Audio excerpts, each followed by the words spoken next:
We are sometimes a little unhappy because of the slow and tedious way in which the Western mind seeks to explore the problems of man's inner life. We have advanced so rapidly in physical things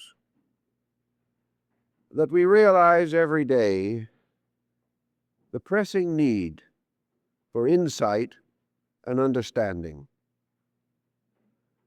It is, however, rather well to remember that we are slowly, rather painfully, growing. And this is true also of the structure of our knowledge. After man's inner life had rested for nearly 1900 years in the keeping of theology, it came to pass that in the middle of the 19th century, science began to dominate the thinking of humanity. As you probably remember from history, science had a rather long and hard fight to survive. Its roots and beginnings were shrouded in persecution and ridicule. It fought for a long time to try to prove to men that the earth was round. It also fought to establish the heliocentric system of astronomy. And those who first believed that the earth and the other planets moved around the sun were rather bitterly persecuted for this belief. Galileo was forced to publicly recant a fact that is now generally accepted. Copernicus only escaped persecution by a timely death. Thus, it is true that in its beginnings as an instrument of thought, science had certain complexes, as individuals do, who pass through stormy or difficult childhoods. And because of the intensities which are common in human nature, science turned rather strongly against not only the narrowness and intolerance of the past, but also against many good things which should not have been opposed or condemned. It is a strange but natural problem, apparently, that when men are condemned and gain a certain authority or freedom, they then turn and condemn others. So in its early development, modern science fought to separate itself from what it regarded as excessive superstition. The early scientists were not literally materialists. Most of them had rather strong religious convictions. But at the same time, they seemed to be aggressively nonconformists. And as a way of assuring their own survival, they cut off most of the associations, not only with religion, but also with philosophy. They wanted to be regarded as a fact-finding group. They wanted facts to be available to all mankind. This idea was perhaps rather noble in itself. But in this search for fact, science soon came to a dilemma. There just were not very many facts available. And even though we have progressed tremendously in the last century, we are still very short of facts, particularly those facts which deal with the inner constitution of man. Science, by its very methodology, demanded that facts should be established upon things that could be seen, could be touched, could be felt, could be known through experience or through experimentation.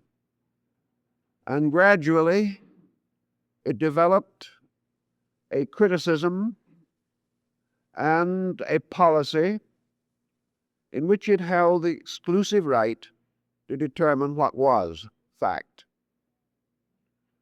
It was inevitable, as Bacon, one of the fathers of science, had pointed out earlier, that where we become intensely dedicated to facts and cannot find these facts, that we develop new superstitions. We are not free from superstition merely because we deny it. And he also pointed out that to claim to be completely free of superstition is itself a superstition. We are just not in the position to get at all the knowledge that is necessary to take the mysterious and the marvelous and the miraculous out of life as we know it. In fact, there are a number of questions as to whether we gain much by trying to be utterly factual. Science has gained a reputation for a rather prosaic, narrow outlook on life simply because it tried to be factual. As time went on, scientifically trained persons and those belonging to what might be termed the new method of thinking drifted toward materialism, and they also drifted into the more executive brackets of education and mental leadership. Thus we gradually passed into a period of extraordinary skepticism, in which it became fashionable to doubt everything, even to the degree that scientists doubted each other. As the time went on also, it was demonstrated that the factual mind, completely sincere, could get into its own difficulties. Facts established apparently upon adequate foundations were overturned in 20 years. And out of the entire procedure, there has developed a new attitude of caution. Even the scientist today is not quite as ready to expound his theories or pronounce his facts as he was 50 years ago. Around the turn of the 20th century, the development of psychology brought a new pattern to operate in the lives of men. Psychology had a secret desire of its own, perhaps arising from a kind of inferiority complex. The psychologist wished to be a scientist. He wanted to be absolutely factual. He wanted to use the best and most approved scientific methods to sustain every thought and theory that he had. He liked to be regarded as a professional person, well-educated, free from all excessive intemperances of the mind, and certainly cleansed of all superstitions. He got himself so clean there was nothing left. In fact, in this process of cleansing his nature from everything he did not know and could not prove, he ended up with very little, because there was not much that he could with certainty know or could with certainty prove. One interesting complication faced the psychologist that probably did not so deeply affect the other so-called exact sciences. The psychologist was not only a person with certain fallibilities in himself, but he had chosen a field which was extremely difficult to organize. He was trying to assume that he could put man into a category, that he was to be able to take human beings and organize them into distinct patterns and pronounce for them that which was normal, abnormal, or subnormal. He had chosen one of the most difficult objects in nature upon which to establish infallible categories. He was forced gradually to realize that mankind is a little different from most of the other creations with which science had labored. You could pretty well organize geology. The rocks had a certain consistency about them. You could do rather well in botany, and you could do very well in natural history. But when it came to man, you suddenly found that you were dealing with an individual. Humanity is not just a herd with common instincts. There are enough instincts in common to create a certain sense of possibility that they could be classified. But the moment this classification began, it became noticeable that there were too many exceptions. These exceptions are almost as common as exceptions in German verbs, so they become very, very embarrassing. As time went on, we also observed that the new method, as we like to think of it, this method of exactitudes, of practicalness, of freedom from all overtones and undertones, if possible, was leading to more trouble. In some way, we were unbalancing the natural processes and purposes of nature. We were trying to make man into a creature that he was not intended to be, and we were imposing upon him arbitrary rules which nature did not sanction nor sustain. And by degrees, our early psychological researches began to reveal a certain lack of fruitfulness. There was some achievement, as there always is when men try to think. But this achievement was not consistent. The thought itself was not consistent. And very soon schools began to appear within the structure of psychology, breaking it into more or less competitive groups. It was obvious that there was more than one explanation for a given phenomenon.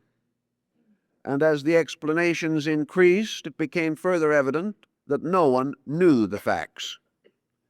We were probing, we were struggling, we were trying, and gained a certain amount of advantage in so doing.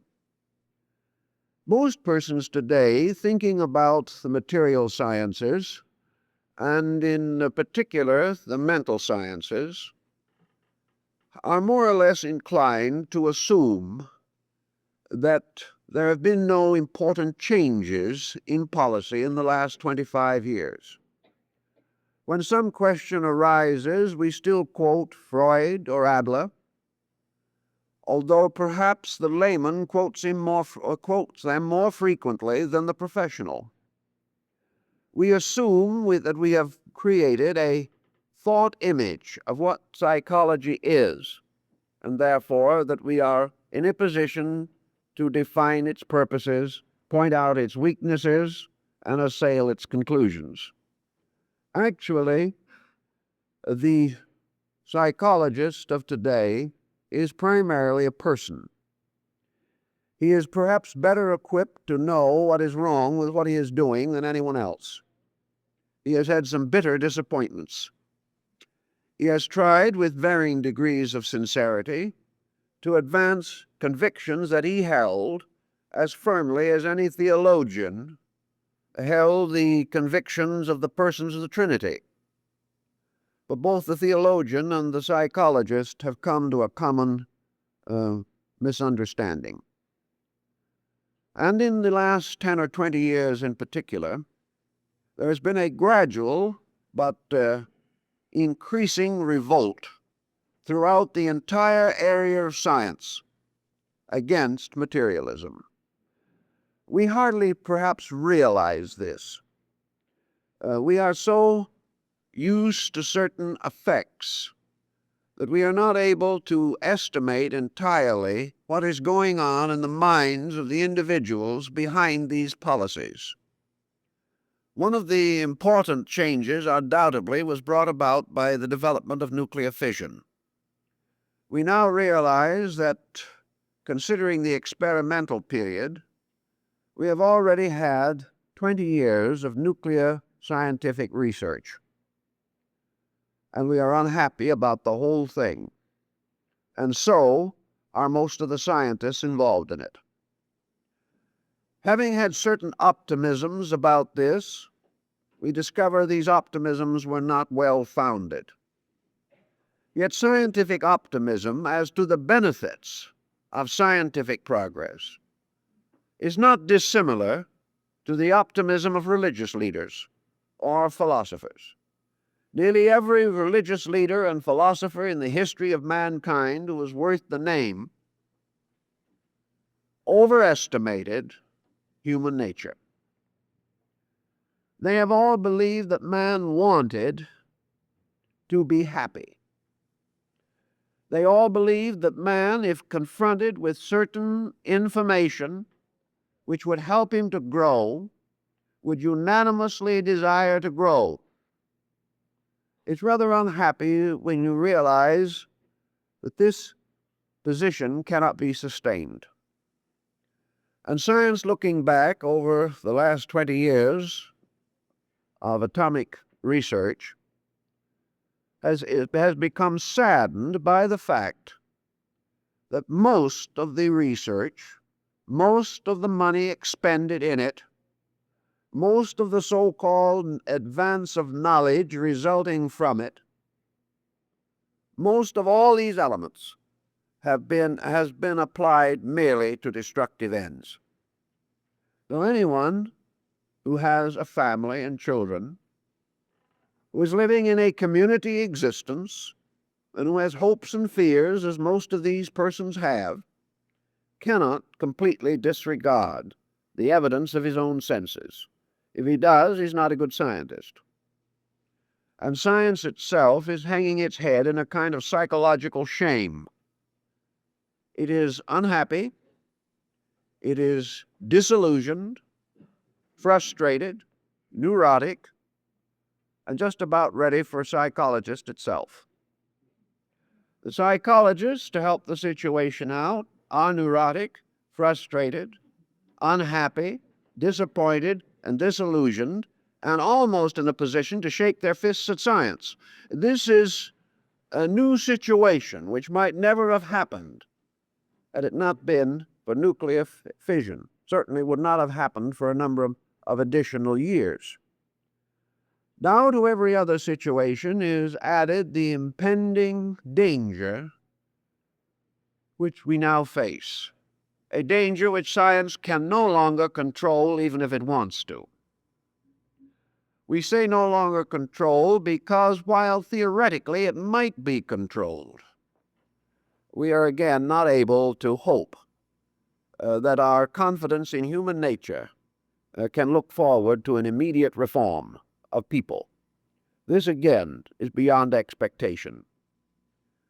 In all of this confusion, educated, cultured, trained technicians are beginning to realize the tremendous lack of internal resource. They know beyond doubt that something is wrong in a system which does not give them hope, faith, or insight. At this time, there are groups all over the world of highly trained professional persons, names internationally recognized as leaders in their fields, who are convinced that materialism is a dead failure.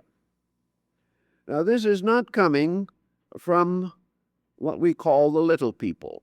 This is not coming from the victims. This is not coming from the dissatisfied majority. It is coming from that trained minority that, to a degree at least, is responsible for the general dissatisfaction. New younger generations of thinkers are coming up. Many of them went through World War II. These men and women are not satisfied with the definitions and processes now going on in science. Yet we must always recognize that there must be two levels functioning at the same time. There is the reactionary, who will cling to the bitter end to whatever he has already accepted, and who is practically impervious to new ideas.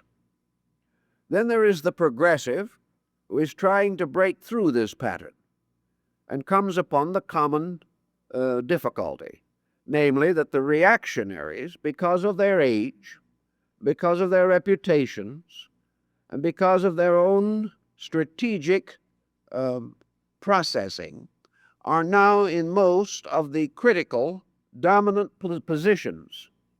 They are now in the saddle, so to say, and the younger men are having great difficulty even being heard. So the progressive and the reactionary are locked in a struggle. The progressives, for the most part, are asking for and demanding a new evaluation of the entire problem of man's inner life. They are beginning to realize that without the knowledge of man's nature and purpose, nearly all other knowledge remains inadequate. Yet these very people do not know which way to turn themselves. They are reluctant to go back to the theologies, because to them the theological position also was not well taken. And they point out with rather, shall we say, prejudiced, but at the same time perhaps consciously honest, they point out with such feelings that for thousands of years theology dominated and yet was not able to meet the human problem in a satisfactory way. Theology led to the same difficulties on another level that science faces today. And because of the general tendency and temperament prevailing, philosophy has practically no chance. This means that a major change must be made, and a good many men are trying to work out this change. We cannot say, perhaps, that they are now the majority, but they are in much the same position as the dynamic minority in the beginning of the 20th century. This minority took psychology away from Scottish metaphysics and forced it into the open as a branch of learning. These modern young men are striving to take the human being out of the rigid pattern of early 20th century psychology and create a new interpretation of man, an interpretation consistent with what psychology has revealed that is helpful, and at the same time attempting to correct the increasingly obvious weaknesses of psychological theory and practice. It has become quite a problem, and it is well to realize that the war is on, that there is not a completely static situation. How this will affect our thinking may not be entirely clear at the moment, but I think we may expect, in the course of not too long a time, a strong breakthrough on the philosophical level, a search for a meaningful human being, an effort to understand what man is. Science will probably take the attitude that all such findings cannot be regarded as conclusive. The effort now is to create a less dogmatic position. We want to come to that condition in thinking in which every time we change something, we do not have to overturn the entire structure of knowledge. We do not anymore wish to dogmatically declare that man is the psychological entity that Freud assumed that he was. Nor do we want to place another psychological entity, perhaps a little more mature, in the place of the earlier one. We want to find ways of making progress a more constructive, smooth procedure. We do not wish to have to attack something every time we want to grow. We would rather like to have an open-end attitude in which there is room for more knowledge, that we do not take these powerful, aggressive, dogmatic positions, but assume the fact of knowledge limitation and attempt to unfold gradually a new philosophy of man, a philosophy to be supported by experience, by experimentation, by counseling, and by every method available in the philosophical and scientific fields. The moment problem, the problem that is now dominating nearly every searcher into the areas of mental phenomena, is the need to find what man really requires in order to be a well-ordered person. We cannot assume that what we now have is enough in the light of the rapidly increasing delinquency rate, the rapidly increasing mental illness, and the general lack of individual coordination and cooperation. Science now assumes as reasonable that the present condition of man, the present psychological state of the human being in the year 1962, come 63, is evidence of something, that there is a cause behind what we are at this moment, and that in some way we have missed badly, or else the work of the last 50 years would have corrected evils instead of increasing them. We meant well, we tried, as most forms of learning have endeavored since the beginning of time. It wasn't a case of maliciousness. It was a case of over-enthusiasm and an effort to try to find too smug and trite an answer for something that required a great deal more thought. So we are faced with a number of questions on a psychological level that would never have been asked 20 years ago.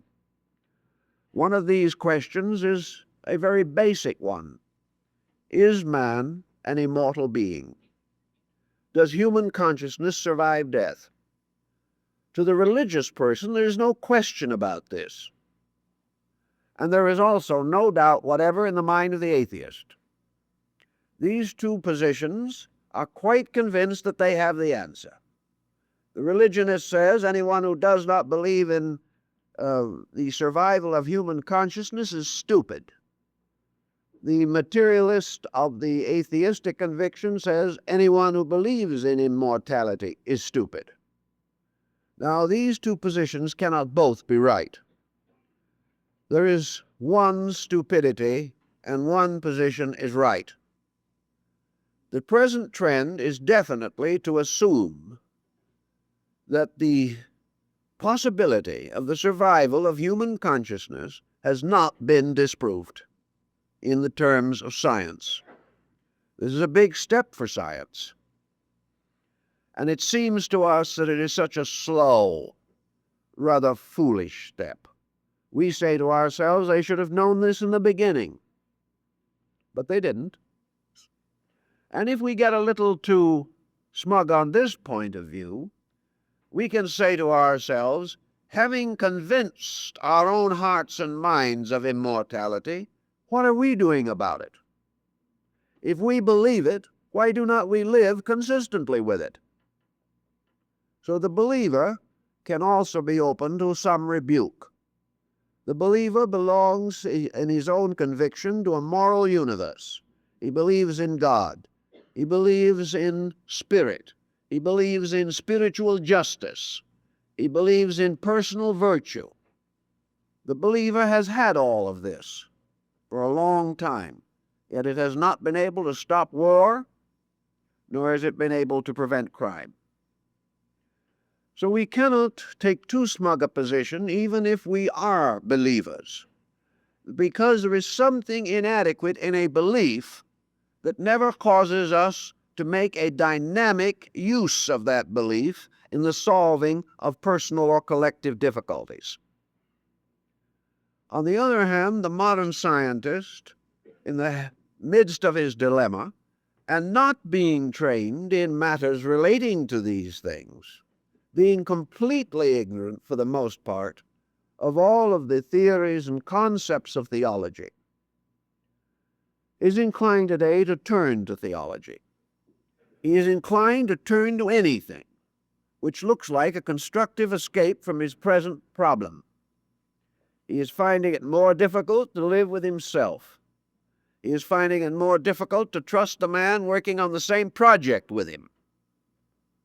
And this type of suspicion, doubt, and insecurity, not particularly fortunate or happy for anyone concerned. In the hope of solving this problem, this general concept, difficulty, the tendency now, for the first time, is to reach outside of the boundaries of our own thinking. Western man has worshipped Western man for 25 centuries. He has completely ignored another hemisphere larger than his own, with a population far greater than his own. He has assumed that progress has been in the keeping of the West, and he assumes it on grounds which he thinks he can prove, the most common obvious proof being the tremendous improvement of the standard of living among Western people. He feels that this is a sure indication of progress. We live better. We have more. Life is longer. Taxes are higher. All of these things are sure indications of advancement. This was fine until nuclear fission. And all of a sudden, one scientific pattern of research has not only brought us the gravest doubt, but we suddenly find ourselves in the imminent danger of wiping out everything that we call Western progress. We realize that all of this progress has been suspended from a basic concept so fragile that a group of skillful thinkers in the 20th century were able to set it all at naught. For today, we are in a possible position of wiping out progress as we might wipe the chalk off of a blackboard. Thus, we can no longer have quite the sense of security about progress. We are not quite so sure that we have been going in the right direction. 30 years ago, a man would have been ridiculed for questioning the blessings of knowledge. Today, we not only question, but doubt. And we are also not only doubting, but thoroughly disillusioned. Therefore, we have begun to consider the possibility of investigating other patterns of culture than our own, to see if anyone else is doing a better job of it. We then run against another interesting but critical situation, namely that in the last 30 years particularly, our pattern of culture has hypnotized practically every other people. Day by day, our ways of doing things have been accepted by those with lower standards of living, who in their desire either to compete or perhaps only to improve themselves have taken on our ways, with the result that the whole world now is becoming ill with the same sickness that we have. other nations, long ignored by the powerful Western bloc, have developed a serious complex and are now trying to throw that off by taking on our peculiar type of abnormal psychological attitude. So we are not even finding it very easy to explore the roots of other people's culture. We find that these other people, to copy us, have turned against their native cultures the same way we have turned against ours. So the whole world is more or less in the same difficulty. Out of all of the probing and the problem comes this basic situation of need, however. And the need centers around, what is man? For the first time, we've got to turn from what he does to what he is. For the first time, we have got to question what constitutes an adequate human person.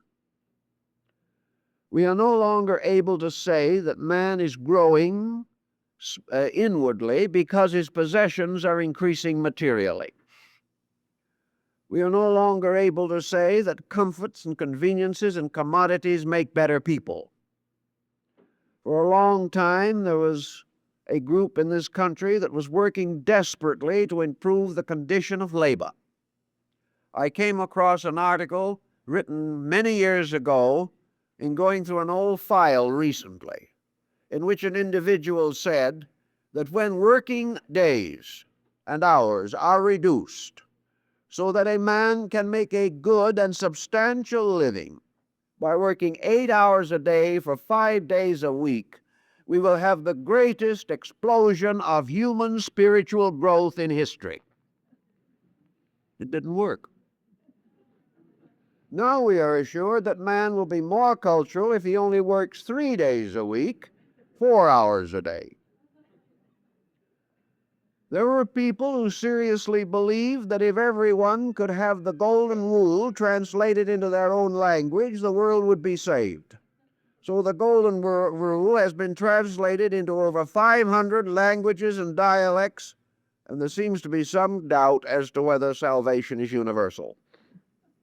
These are optimisms, they are hopes, but there's something about man that is forever frustrating the hopes of the optimist.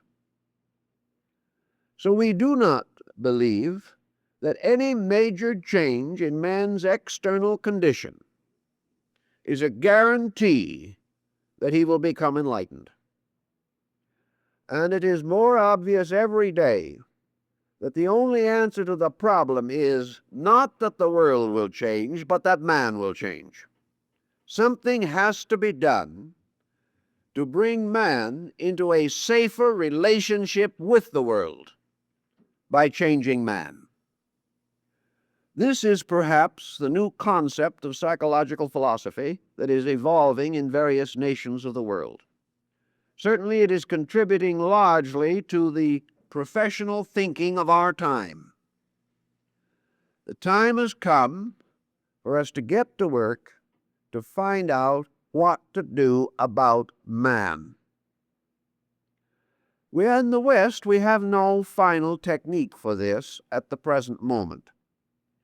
And we are scouring around looking for other techniques. A few years ago, Indian yoga was reserved for eccentric Americans who seemed to have a tremendous desire to gaze at their own navels. This situation has also completely changed. Today, the whole world is exploring yoga, trying to find out what it is basically about. Is there something there that will help man to grow? We are exploring Zen with the same tremendous enthusiasm. What has Zen to offer man in trouble? A few years ago, we wouldn't have questioned. We didn't care. All these foreign ideas came from barbarians and heathens who were not worth our attention. But our own situation has become so extreme we have to look for something. The same is true of our researches into Taoism. Taoist mysticism is perhaps offering a certain key to the unlocking of Christian mysticism, which has been neglected for centuries. In the effort to meet this situation, many churches in this country and in Europe and Canada have begun to consider the ministry of healing as part of an essential Christian ministry. This has had its effect upon our general thinking. Everywhere we are reaching out now in search of something we really hope we can find, for we suspect that somewhere in the history of human thinking, someone hit upon the facts. We were not wise enough or understanding enough to recognize that person or to follow the rules which they gave, but that person must have existed. Someone, somewhere along the line, was right. And our trouble was we didn't recognize them. Perhaps many were right and have become a block of people now generally disregarded. But we have to get back into the problem and do something about it. Western man has always had trouble with the problem of his own ego. Egotism has been his difficulty, and no system of culture that he has developed has really gone to the root of this. Man likes to believe in his own superiority. It is natural for him to build upon this sense of egoism an aggressive, dominant life built too much upon the possibility of exploiting other persons. This attitude has undoubtedly been at the base of most of our great troubles, but we do not know just how to work the matter into a successful conclusion. Science for a long time seriously doubted the existence of the human soul. It believed that this human soul, as we knew it, was merely a massing of pressures, that what we call the human soul is nothing but a chemical reaction set up in the psychic level of function, and that the soul is a massing or an aggregate of sensory processes, that the soul, therefore, is created by the individual in the process of living, did not exist before the body, could not exist without a body, providing it with sensory manifestations, and will not survive a body, because this soul itself is merely a refinement. It is an extract of body, and therefore cannot exist without it. Now, this led to the higher skepticism. We began to ridicule people who held this view. Yet science has been able to gain considerable evidence that there's some truth in it. Yet science is not in a position to do anything with what it has discovered except to make matters worse. Because as it demolishes the human soul, it drags down the entire human cultural program. With the soul vanishes good and beauty and love and friendship, veneration, respect, honor, and regard. The soul, which has within itself conjured into existence these concepts of constructive virtue, if it is what science thinks it is, could only conjure illusions. And having stripped ourselves of all illusions, we found the first illusion that we lost was honesty. Yet we cannot live without it. In this dilemma, modern psychology is becoming sensitive to the philosophy of Buddha, because to a very large degree Buddha followed the same concept which we think is so new and so wonderful, and taught it 2,500 years ago, in which he also questioned that this thing which we call the self or the ego has a solid existence. But instead of this skepticism, which has been called agnosticism and atheism by missionaries, did not lead to the same end that ours has led to. Our skepticism arose in religion and ended in materialism. Buddhist skepticism arose apparently in materialism and resulted in one of the world's greatest religions. Now, there has to be a difference to produce so vast a change in attitude. It seems that the one thing that Buddhism had to help its skepticism along was something that we do not have, and that was an overall concept of purpose. In Buddhism, there is not the sterility of Western materialism, because it is permeated with a vast idealism, an idealism which Buddha demonstrated, strangely enough, did not depend upon the God concept generally accepted by Western man. In other words, Buddha taught that a man does not have to believe in God to be good. Man has to believe in good to be good. If he believes in God, fine. If he does not believe in God, it is still all right as long as he practices good. This was the critical point. Here was a materialism in Asia based upon a very simple statement. In looking through a book on the celebration of the 2500th anniversary of Buddha in Siam, I found this little statement, which I think is rather interesting. Theoretically, Siam belongs to the southern school of Buddhism, the Hinayana, or small school, which means that it clings definitely to the agnosticism of Buddha. Yet this is the statement that they officially made as the basis of their religious life, and why they celebrated nationally under imperial sanction and with the imperial blessing this Buddhist anniversary. They summarized the words of Buddha and the thoughts of Buddhism in this simple statement: cease to do evil, cultivate the good, purify the mind. This was the philosophy. Now, in the presence of this, it is interesting to realize that these statements are a common denominator of both theism and atheism.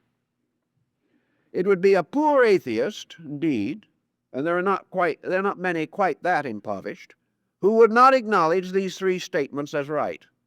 There is no religion that can deny them. So we have a common statement, a statement of what must be done. And this was the peculiar strength of Buddha's original revelation. Now, in order that we shall not come into a misunderstanding here, I should also like to mention that from the original writings, from the old canon, from the sutras forming the original Tripitaka, Buddha was not an atheist. He was not even an agnostic, although many Buddhists believe this.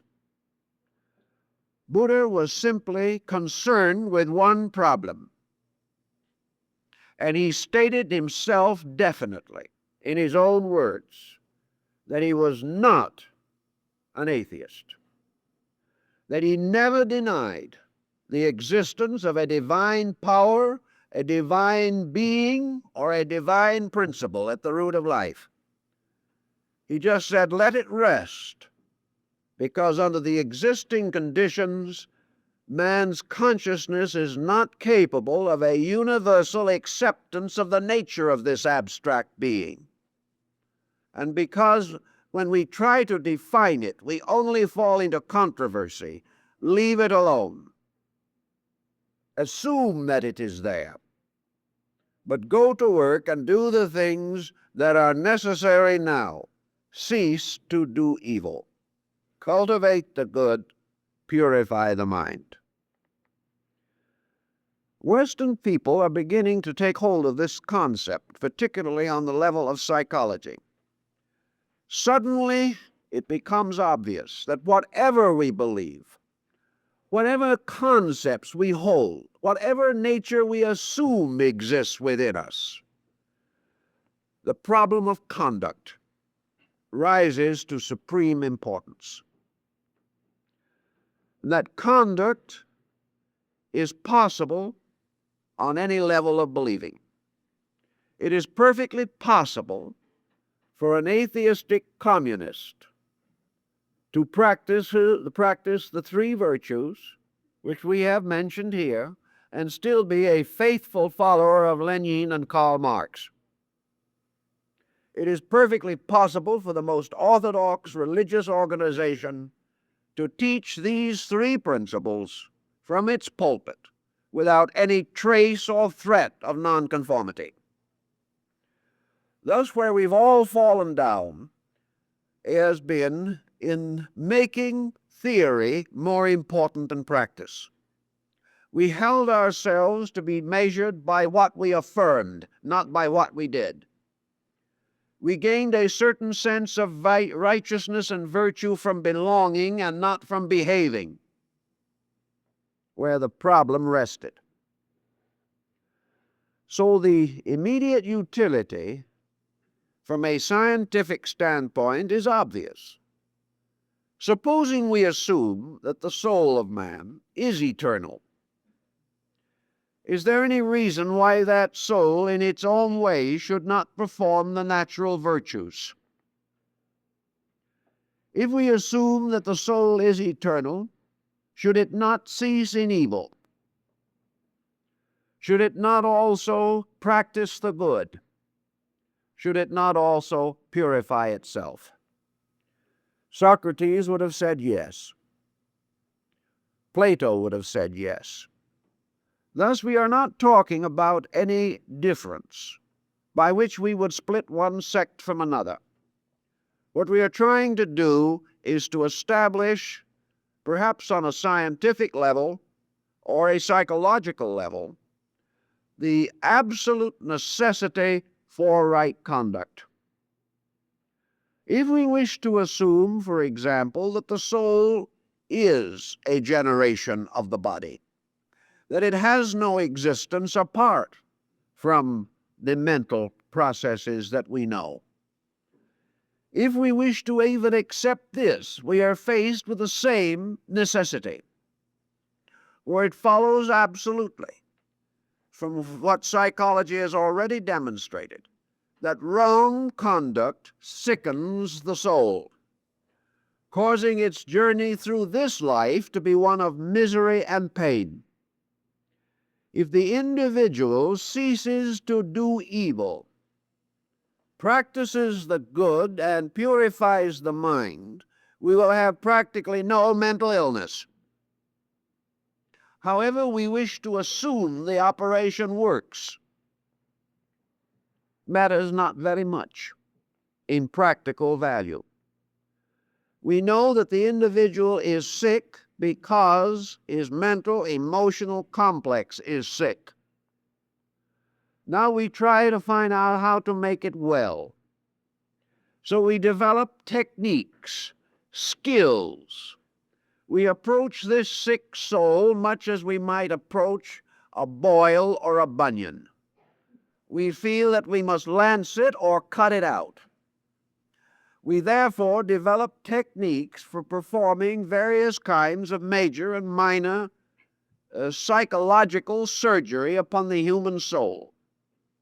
We discover a little area and we say, give the patient the anesthesia, we're going to cut this out.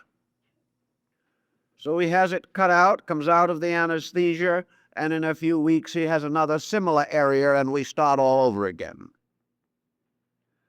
We suddenly come to know that the soul is not like the body in one respect, that we cannot control it by physical means. We cannot completely control it by counseling. We cannot control it by psychoanalysis.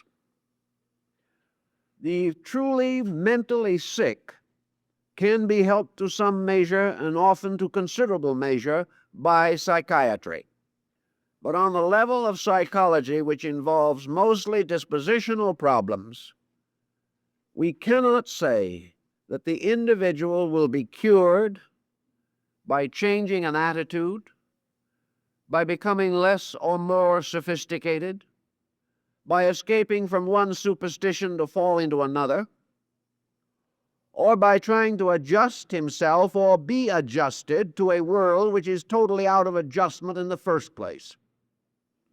We struggle with these things and nothing happens, or at least not enough happens. And we move the entire problem to its essential level, which is conduct. Until we can prove to man in general that conduct is the foundation of peace, health, and security, we will not be able to meet the situation. Science has one advantage over every other branch of knowledge today. While it is feared by many, doubted by a few, it is accepted by most. If science, therefore, can scientifically demonstrate and solemnly pronounce the importance of conduct in the solution of affairs, that it takes precedent over everything else, this will be accepted. This will be taught. This will be included in the curriculum for the young. This will permeate our higher educational system and will finally trickle down even into the kindergarten. It will also go through our homes, go through every institution that we know, and will gain wider and wider acceptance, for the very simple reason that in this very simple formula is a unit of truth which man will never be able to disprove. He may be able to enlarge his knowledge of it. He may be able to go further and further into the problems of conduct, but he will never be able to prove to himself or anyone else that a person who breaks the laws of nature can be happy. On this ground, we have then a new way of approaching this problem of the human soul. Psychology in general has tried to act as a cathartic medium. It has tried to relieve the pressure of the soul through purging.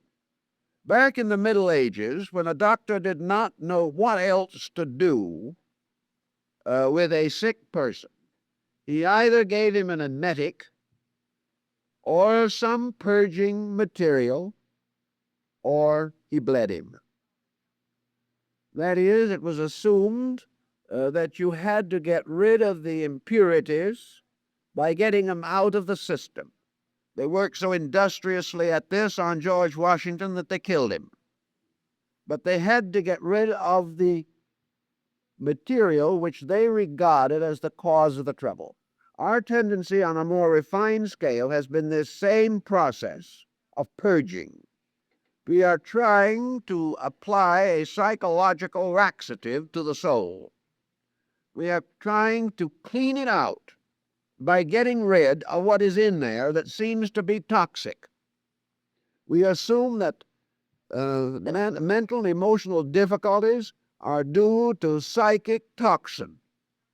Therefore, we've got to get something in there to get rid of that toxin. We need something that will change this balance from acid to alkaline. We cannot do it in our present way. What we have failed to realize is that the soul in modern man is not suffering just from ordinary toxin. It is suffering from pernicious anemia. Now, if you take a human being and you put them upon an unreasonable diet, and you do not provide the body with adequate food, the digestive system will become toxic. If it does not have proper food to maintain its functions, acidity will develop, and this has to be watched for with great care by all persons attempting to diet.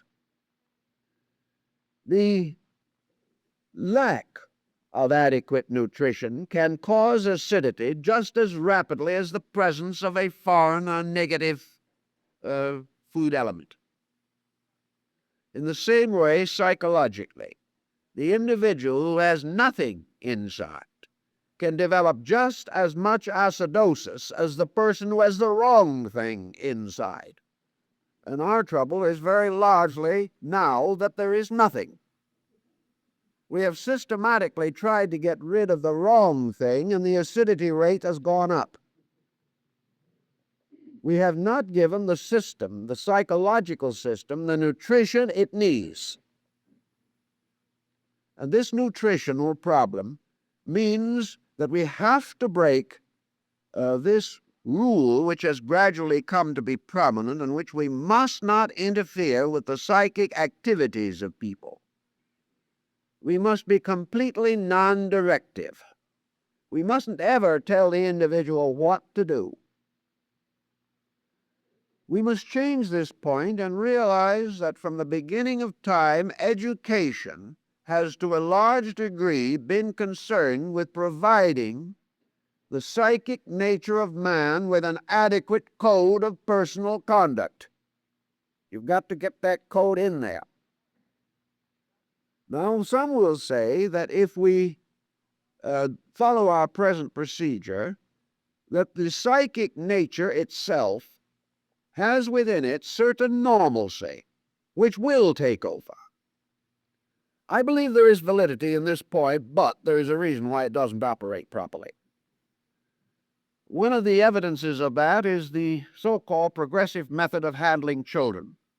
I might add that it is no longer progressive. It is now considered as defunct as the dodo. But for a while, everyone thought it was tremendous. And that is, do not lead your child. But too many people found out in the end that the child was leading them into disaster instead. You cannot take the child, ignore its cultural needs, and expect it to blossom like the lilies of the field. The reason why the lily blossoms and the child does not is very simple. The lily has no personal mental existence. The lily can do nothing but blossom, whereas the human being has the right to either blossom or to destroy itself.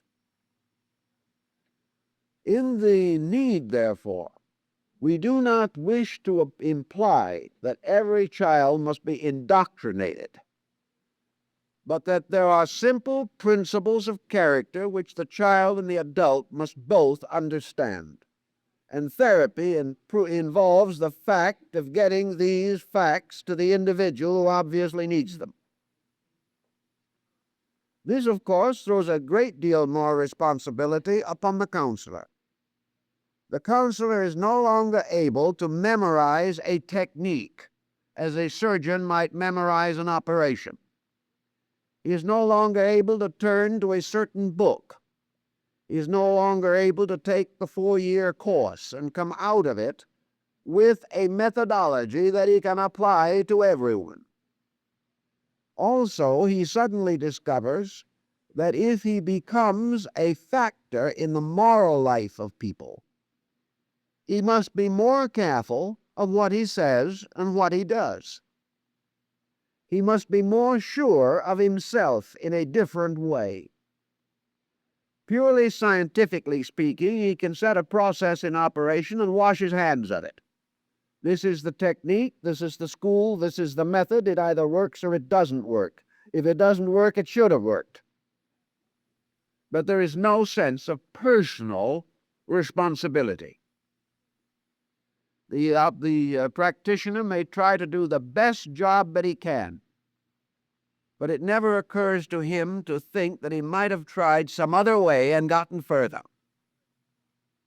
But if you turn now to this problem of instruction It means that the practitioner must also be a teacher, must also be able to meet the needs of the individual with an internal pattern,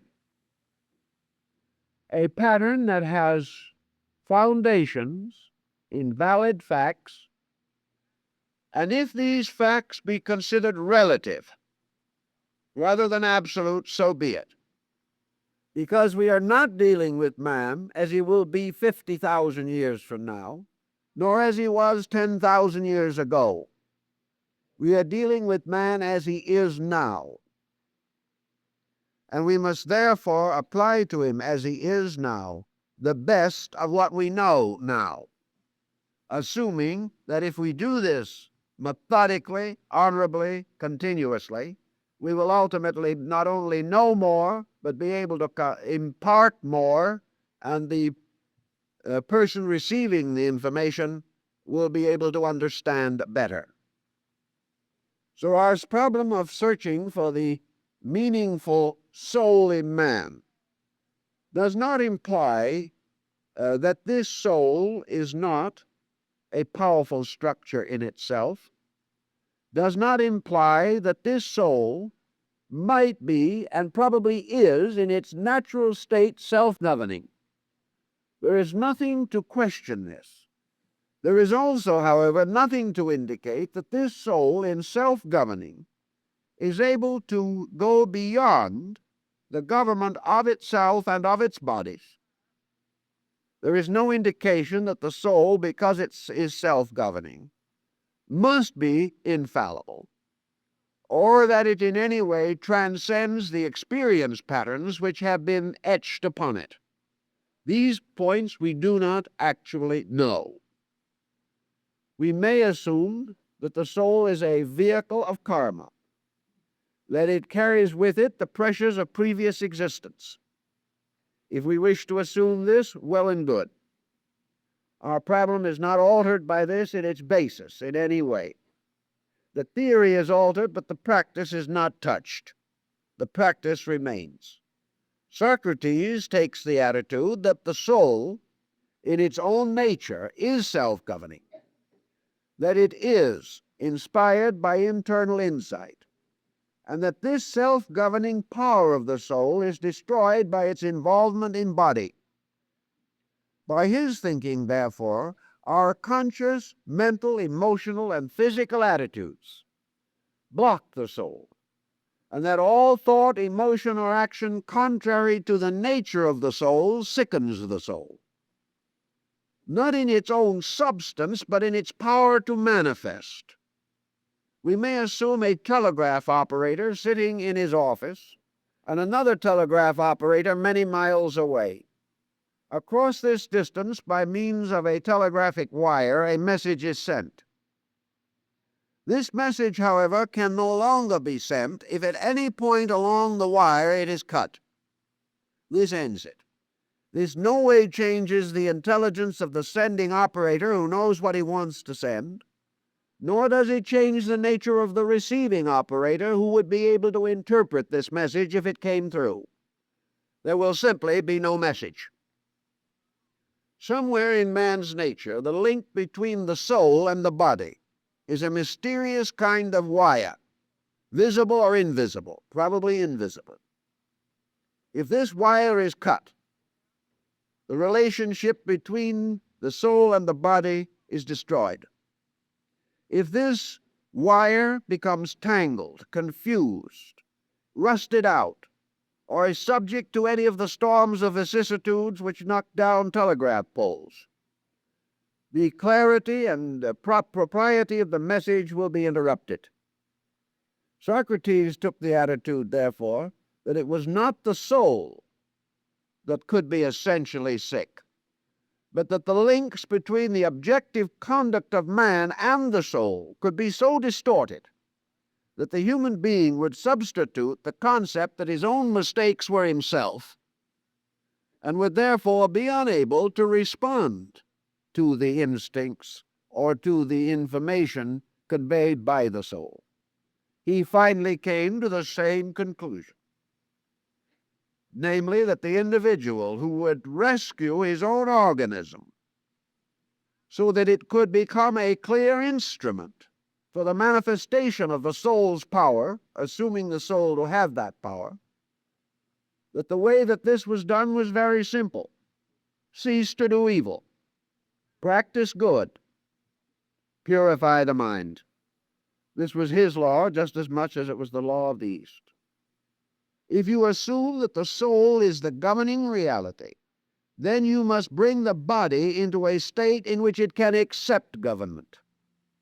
And by the body we mean not only the physical but the mental and emotional parts of man. It is obvious that the soul cannot function through an ignorant and unprepared mind. It cannot break through the fixations of the mind which says, I will believe only what I want to believe, whether I see something else or not. Nor can the soul break through the tempest of emotions by which the individual is constantly perpetuating his own attitudes, with total indifference as to his real needs or purposes. The soul cannot break through into the body. If this body is loaded with toxin, if the individual has reduced its efficiency by excess, has become an alcoholic or a narcotic addict, or has so variously abused the body that it can no longer respond to the needs of the inner life. Wherever you approach the problem, you have the same situation on your hands.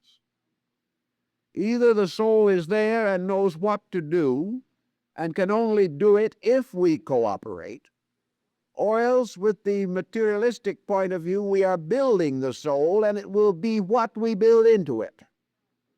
Therefore, if we do not build these proper ingredients into it, we will not be able to live comfortably with the psychic entity after it is created.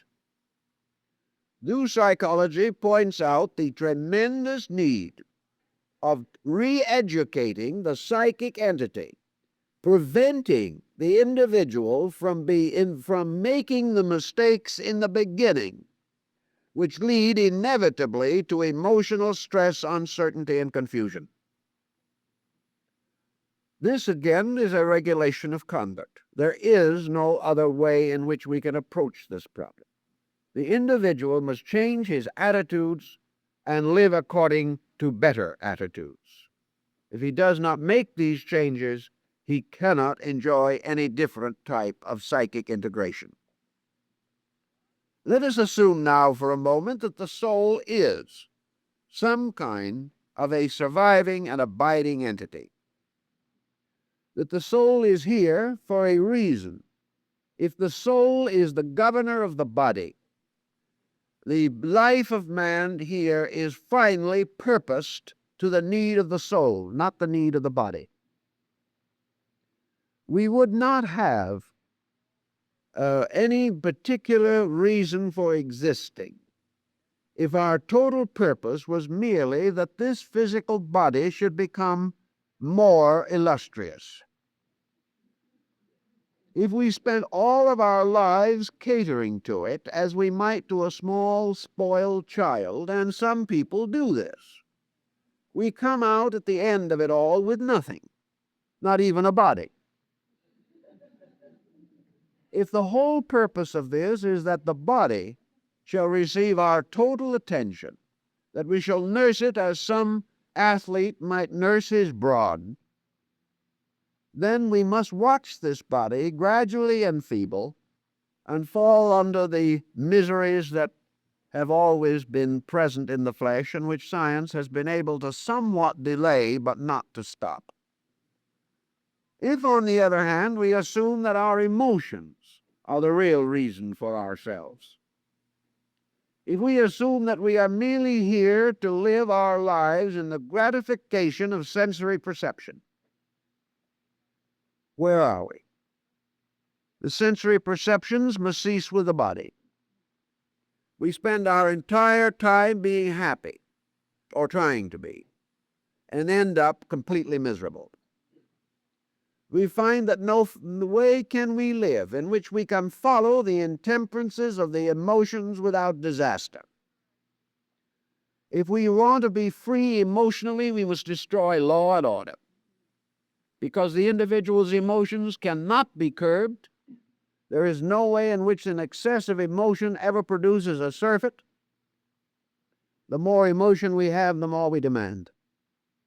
And we would end up in such a personal tempest that we could not live with ourselves or anyone else.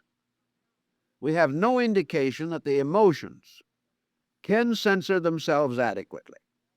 The same thing is true of the mind. If we become mental entities, we can become highly skillful in many things, but we now know psychologically that the mind cannot give us the answers. It can help. It can bring in a variety of interesting testimonies. That if we do not have some kind of insight, some kind of superior understanding above mental process, we cannot use the evidence that is given to us. Mind by itself, without leadership and without guidance, has always led to a sterile intellectualism that has gone nowhere. And in the life of the intellectual, this happens. He knows a great deal about a great many things. He is miserable, bored, and unadjusted. So the only answer, as Socrates tells us, is that over this structure has been placed a natural leadership, and that there is in man some coordinator that represents the best of himself, and that this coordinator is also some way subtly aware of its own relationships to universal patterns and processes, and that whether aware or not, the soul, freed from all excess, will operate according to the nature of itself, without being deformed, mutilated, or injured. It would therefore impel us to live naturally. And as the soul is the highest aspect of the body or personality that we know of, we may assume that if it ruled, we would be ruled by the best of ourselves. And because in the soul we recognize the source of inspiration, of art, of music, of culture, of the humanities, and of values, we may assume that if the soul is properly cleansed, if its needs are properly met, or if we wish to view it differently, if its own potentials are properly cultured and educated, we would be in the best possible place that man can be in. This is the new approach to our problem. This is the way it's looking now to more and more people. And this is the way we have a feeling that these processes are going to go. We are looking now for a meaningful internal, an internal that guides, an internal that has authority over our moods. We have two ways of getting this. One is to assume that we can educate the soul directly and that by its education it can bring the body into conformity. The other is to bring the body under the rulership of reason, assuming that by so doing we create a proper and peaceful empire in which the soul can rule. Probably both processes are necessary. Certainly it is distinctly necessary that all of our so-called intellectual attainment be moved out of the realm of theory and moved into the realm of conduct. Now, some will feel that we do not know what is good always. Well, we do not know what is right. That there are things that we will still do wrong with the best of motives. Granted. But it is much better for us to do a few things wrong with the best of motives than to do many things so-called well with the worst of motives. Because finally, motivation itself is valuable. We know instinctively, as the greatest heritage of our race, that we must not perform works of evil. Each individual may define evil according to his own insight, but whatever to him is wrong, that he shall not do. And we all know that many of the things that we do are wrong, but we continue to do them. On the level of morals, to do that which injures, to do that which spreads sorrow, grief, or pain, that which detracts from the nobility of our own character or reflects upon the characters of others. This is wrong. We have known this since primitive times. Savages know this. People who are still living in the Stone Age, little remnants and fragments of prehistoric cultures, know this and always have. Therefore, we have a right to believe that it is so. Cease to do evil. Do that which is good, and purify the mind. If we would take this simple code, we would find that most of our psychological problems would dissolve. We do not need to know so very, very much, because most of us at best can do so very, very little. What we need is the courage to do what we know, not always to seek more light, but to use some of the light that we have. In the same general thinking, if we do more and more as we know, or as we believe that we know, we observe that in private life, where persons do take these principles seriously from a philosophic or religious standpoint, they are better people. We can trust them further. And the truly sincere person living a simple code is the most trustworthy person in the world today. So these things do add up to something.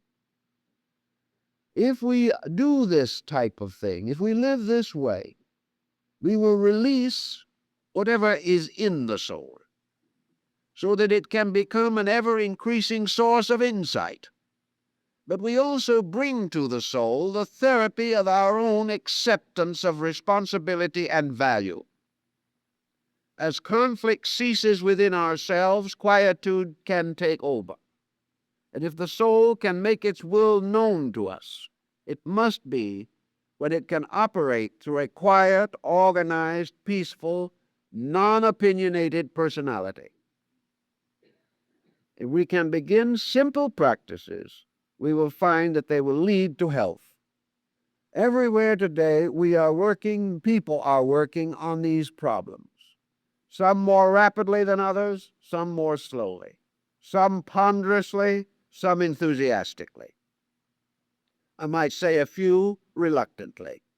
But at the same time, they have to.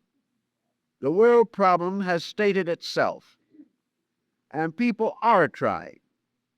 And as time goes on, this effort will bring greater reward and result. We are also becoming more international, interracial, intercultural in our thinking.